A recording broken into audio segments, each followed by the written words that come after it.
tío Santiago siempre se caracterizó por el hecho de ver cosas sobrenaturales y sentirlas, pero un día tuvo un contacto más cercano con el más allá, pues resulta que una noche mis 4 tíos, Santi, José, Julio y Miguel, junto con mi madre Marisol y mis abuelos dormitando tranquilamente en su casa, que es bastante grande, pero simplemente está construida en la mitad de todo el terreno. Justo a eso de las 12 de la noche, mi abuela se sintió preocupada y se levantó de la cama y fue hacia la recámara de Santi. Estaba todo oscuro y prendió la lámpara, pero para su mala suerte observó a mi tío parado en una esquina sudando bastante y con la cara pálida, mirando a la pared de frente. En ese momento, mi abuela sintió escalofríos y aún así le preguntó a mi tío qué le pasaba. Él se quedó en silencio y temeroso señaló con la mano la pared de enfrente y para su sorpresa había una sombra con cuernos que iba caminando para afuera hacia el patio.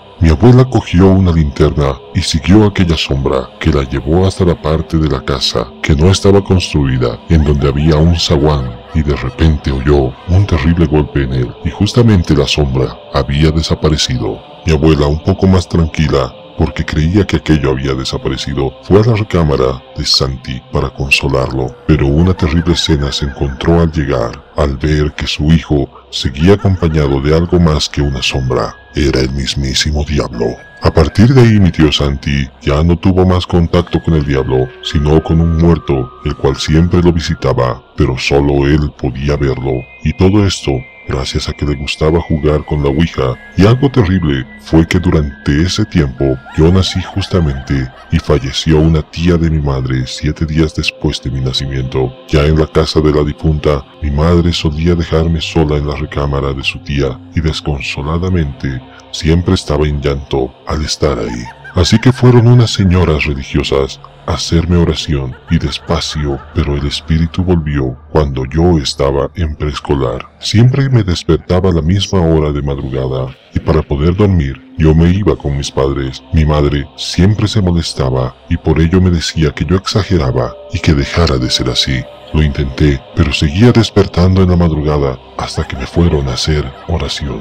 Creyendo que ya todo había terminado, mi tío Santi, quien ya vivía con su esposa e hijo, había tenido una pesadilla en la que el muerto lo visitaba y se lo llevaba a él y a su hijo, y meses después volví a sentir una presencia a la hora de dormir. Claramente sentía cuando alguien se sentaba en mi casa. Justo cuando yo cerraba los ojos, rápidamente los abría y no había nada, y fue así como la llegada de la noche se convertía en un infierno para mí, hasta que me volvieron a hacer nuevamente una oración y bendijeron mi casa. En ese tiempo, yo estaba en 4º de primaria, y desde aquel entonces no he tenido contacto con el más allá, y gracias a Dios, hoy llevo una vida normal, y me gusta leer historias de terror, pero una de las señoras que me hacían la oración, y que tenía el don de ver espíritus malignos, le comentó a mi madre que yo había nacido con mal de ojo, y luego de eso, ella murió.